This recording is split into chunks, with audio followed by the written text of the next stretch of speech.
Assalamualaikum warahmatullahi wabarakatuh. Perkenalkan, nama saya Mahani. Saya berasal dari kelas 12 MIPA 1.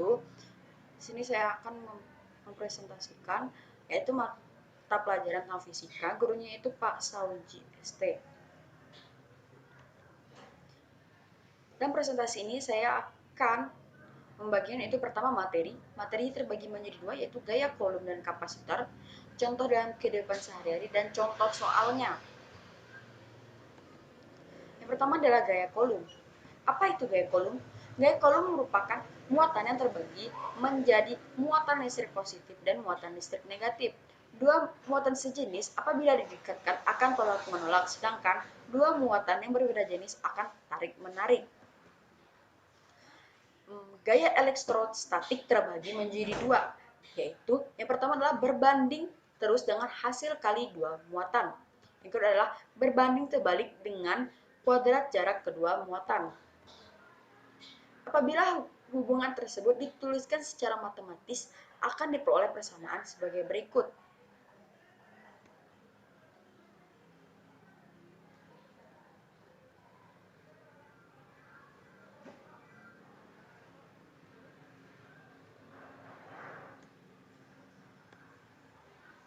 Yang kedua, jika dihubungkan dengan gaya elektrostatis, hubungan antara permisivitas suatu bahan dan gaya elektrostatik dapat dituliskan melalui persamaan berikut.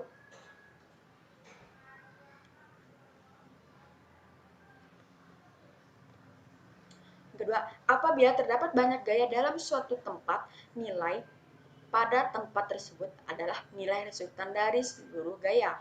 Contohnya sebagai berikut. Besar gaya kolom di Q2 adalah besar nilai F2 jika F23 lebih besar dari F2 sama dengan F3 dikurang F4. Apabila F23 dan F21 membentuk sudut di A, besar gaya kolom di Q2 sama ditentukan dengan perhitungan berikut.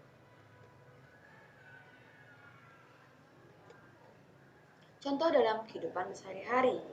Contoh kita ambil adalah penggaris. Pada proses belajar mengajar di sekolah, tentu kita tidak akan pernah lupa atau terlepas dari penggunaan penggaris untuk mengukur suatu hal, dan penggaris juga sering digunakan untuk membuat garis lurus. Penggunaan penggaris diciptakan dengan banyak bahan seperti besi, aluminium, plastik, dan bahan lainnya.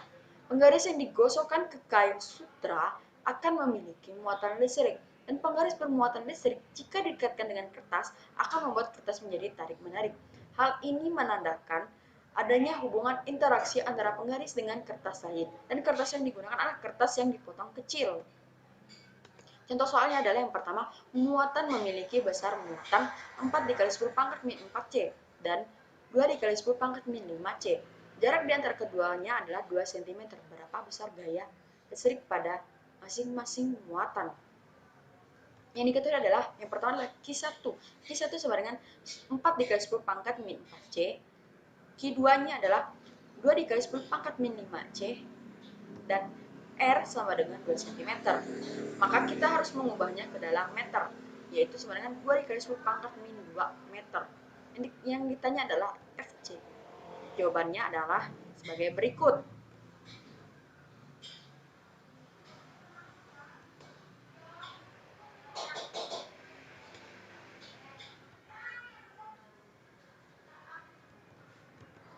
Yang kedua adalah kapasitor.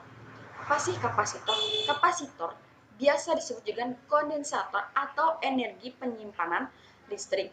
Perbandingan antara muatan setiap keping dan beda potensial juga dinamakan kapasitansi atau kapasitas kapasitor yang dirumuskan sebagai berikut.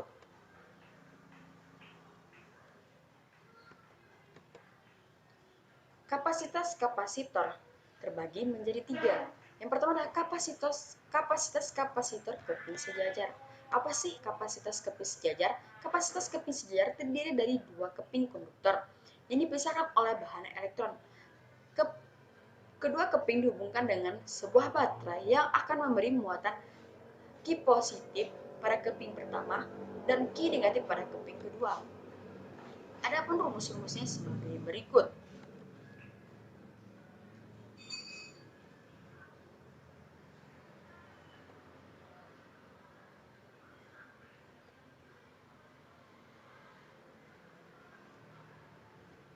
Ini adalah kapasitas kapasitor bola.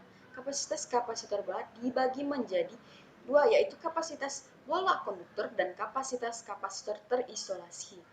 Adapun rumusnya sebagai berikut.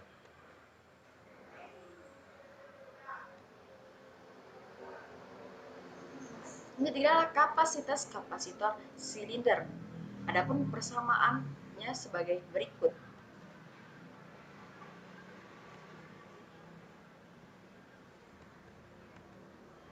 Yang kedua adalah rangkaian kapasitor. Rangkaian kapasitor terbagi menjadi tiga. Yang pertama adalah rangkaian seri kapasitor. Rangkaian seri kapasitor memiliki tiga sifat. Yang pertama adalah muatan pada tiap-tiap kapasitor sama, yaitu dengan muatan pada kapasitor pengganti.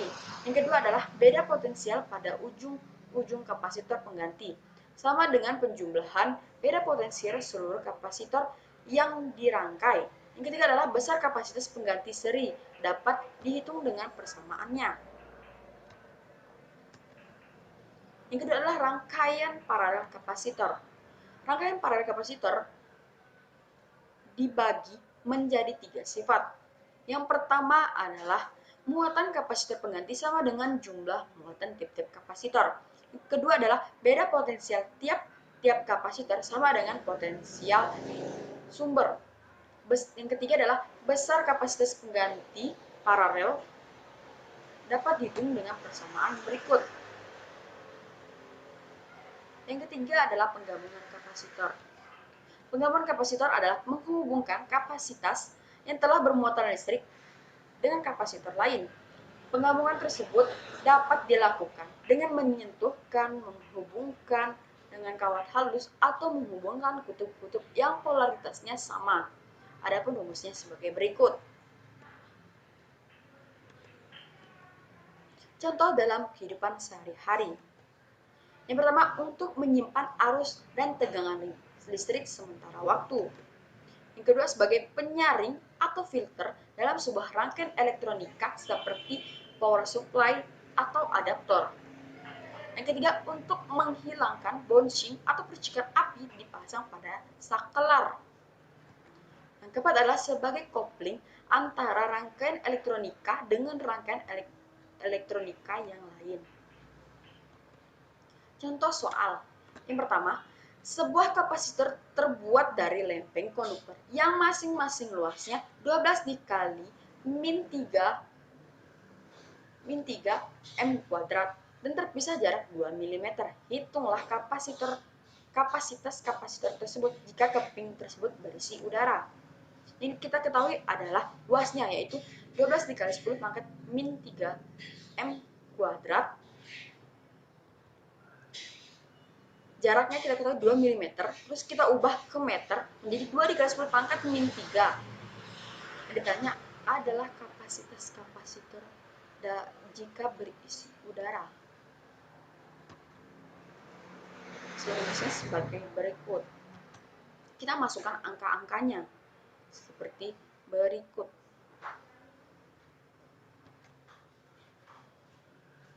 Hasilnya adalah 53,1 dikali 10 pangkat min 12 F. Sekian video presentasi dari saya. Mohon maaf bila ada salah kata. Wassalamualaikum warahmatullahi wabarakatuh.